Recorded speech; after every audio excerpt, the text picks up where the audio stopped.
നിങ്ങളുടെ ഫേവറേറ്റ് സീരിയലുകൾ ടിവിയിൽ വരുന്നതിന് മുൻപേ സൺ നെക്സ്റ്റ് ആപ്പിൽ കാണാം. ഇനി എല്ലാവർക്കും മുൻപേ കാണൂ. ഇപ്പോൾ തന്നെ സൺ നെക്സ്റ്റ് ആപ്പ് ഡൗൺലോഡ് ചെയ്ത് സബ്സ്ക്രൈബ് ചെയ്യൂ. എങ്ങനെ മനസ്സിലായത്? നിങ്ങൾ റോസ്മേരി ഹോസ്റ്റലിൽ താമസിക്കുന്ന കുട്ടികളല്ലേ? നിങ്ങൾ വരുമെന്ന് ഞാൻ പ്രതീക്ഷിച്ചിരുന്നു. പക്ഷേ ഇത്ര പെട്ടെന്നാവൂന്ന് കരുതിയില്ല. ഞങ്ങള് സാറിനെ കാണാൻ വന്നത് ചില കാര്യങ്ങൾ അറിയാനോ. ഞാൻ എന്തിനു റോസ്മേരി ഹൗസിൽ ഇടയ്ക്കിടയ്ക്ക് വന്നു പോകുന്നു? അതല്ലേ നിങ്ങൾക്ക് അറിയേണ്ടത്. നിങ്ങളുടെ റൂമിൽ ഞാൻ എന്തിനു വന്നു? ഒരു പാരാസൈക്കോളജിസ്റ്റായ ഡോക്ടർ ഗബ്രിയൽ അവിടെ വരണമെങ്കിൽ അസ്വാഭാവികമായിട്ട് അവിടെ എന്തെങ്കിലും നടക്കുന്നുണ്ടോ? ഇതെല്ലാമല്ലേ നിങ്ങൾക്ക് അറിയേണ്ടത്. നമ്മളെ മനസ്സിലെ കാര്യങ്ങൾ ഇതൊക്കെ എങ്ങനെ മനസ്സിലായി? പുള്ളി പാരാസൈക്കോളജിസ്റ്റ് അല്ലേ, അതുകൊണ്ടായിരിക്കും. നിങ്ങൾ സംശയിക്കണ്ട. ആ ഹോസ്റ്റലിനെ അപകീർത്തിപ്പെടുത്താനായി ചിലർ ഇല്ലാത്ത കാര്യങ്ങൾ പറഞ്ഞ് പ്രചരിപ്പിക്കുന്നുണ്ട്. പിന്നെ നിങ്ങളെപ്പോലുള്ള കുട്ടികൾ അവിടെ താമസിക്കുമ്പോൾ ഇങ്ങനെയുള്ള കഥകൾ കേട്ട് ഭയപ്പെടാൻ സാധ്യതയുണ്ട്. നിങ്ങളുടെയൊക്കെ ഭയം ഇല്ലാതാക്കാൻ വേണ്ടിയിട്ടാ റീനാമ എന്നെ അങ്ങോട്ട് വിളിച്ചു വരുത്തിയത്. ഇങ്ങനെയുള്ള കാര്യങ്ങൾ അറിഞ്ഞിട്ടാ മുമ്പും ഞാൻ അവിടേക്ക് വന്നിട്ടുള്ളത്. സ്വാഭാവികമായും അവിടെ താമസിക്കുന്ന കുട്ടികളുടെ ഭയം ഇല്ലാതാക്കണമല്ലോ. ഞാൻ അവിടെ മുമ്പ് വന്നതിനോ ഇന്നവിടെ വന്നതിനോ മറ്റൊരു ദുരുദ്ദേശങ്ങളും ഇല്ല. സർ, അവിടെ എന്തെങ്കിലും പ്രശ്നമുണ്ടോ? നിങ്ങൾക്കെന്തെങ്കിലും അസാധാരണമായ അനുഭവം അവിടെ ഉണ്ടായോ? ഞങ്ങൾക്ക് അങ്ങനെയൊന്നും ഉണ്ടായിട്ടില്ല. ഞങ്ങളെ ഭയപ്പെടുത്താൻ വേണ്ടി അവിടെ ചില നമ്പറൊക്കെ ഇറക്കാറുണ്ട്. ഞങ്ങൾ അതിലൊന്നും വീഴാൻ പോകുന്നില്ല.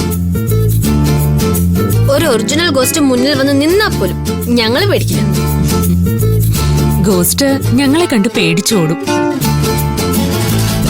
അവിടെ ഏത് ഗോസ്റ്റിനെ ആരിറക്കിയാലും ഞങ്ങളോട് കളി നടക്കില്ല സർ. സൂപ്പർ. പെൺകുട്ടികളായ ഇങ്ങനെ വേണം. അല്ല, നിങ്ങൾക്ക് പ്രത്യേകിച്ചൊന്നും തോന്നിയില്ലെങ്കിൽ അവിടെ മറ്റുള്ളവർ പറയുന്ന പോലെ പേടിക്കാനൊന്നുമില്ല. നിങ്ങൾക്ക് അവിടെ ധൈര്യമായിട്ട് താമസിക്കാം. നിങ്ങളുടെ സംശയമൊക്കെ മാറിയില്ല? ഞങ്ങള് സാറിനെ വെറുതെ തെറ്റിദ്ധരിച്ചു. ഇപ്പോ ആ തെറ്റിദ്ധാരണ മാറിയിട്ടുണ്ട്. എന്നാ പിന്നെ ഞങ്ങൾ പോയിക്കോട്ടെ സാർ. ആയിക്കോട്ടെ. സാർ, സാർ ഒരു പാരാസൈക്കോളജിസ്റ്റ് ആണല്ലോ. സാർ എന്തെങ്കിലും ഒരു ഗോസ്റ്റിനെ നേരിട്ട് കണ്ടിട്ടുണ്ടോ? അല്ല, വെറുതെ ചോദിച്ചേ ഉള്ളൂ. പോട്ടെ സാർ.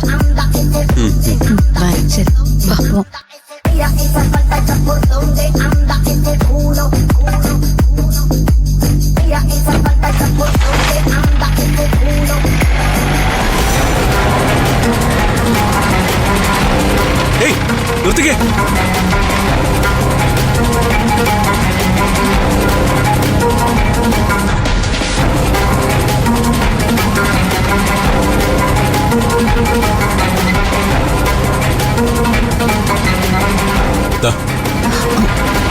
ഇതിങ്ങനെ ഇളകി വീണതാ. വണ്ടി സൂക്ഷിച്ച് ഓടിക്കണം. Thank you sir.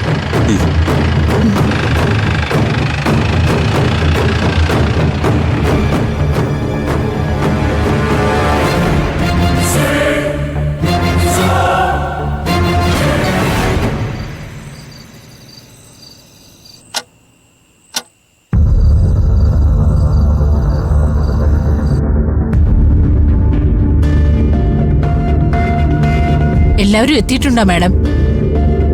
സമയം 9 മണിയായില്ലേ? ഇനി ആരെങ്കിലും വരാനുണ്ടെങ്കിൽ പുറത്ത് നിൽക്കട്ടെ, അകത്ത് കേറ്റണ്ട. നീ വേഗം ഗേറ്റ് ലോക്ക് ചെയ്തേക്ക്.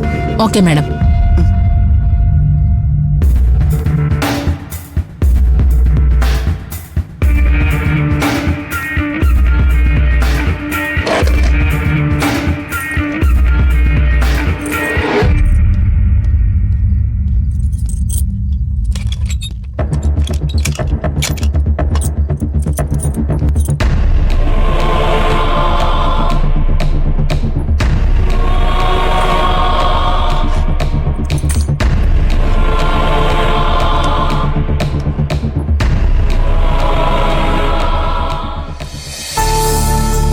മാതാവേ, ഈ രാത്രിയിൽ സമാധാനം നൽകി ശാന്തമായി ഉറങ്ങാൻ നിന്റെ കരങ്ങളിൽ ഞാൻ എന്നെ തന്നെ ഏൽപ്പിക്കുന്നു.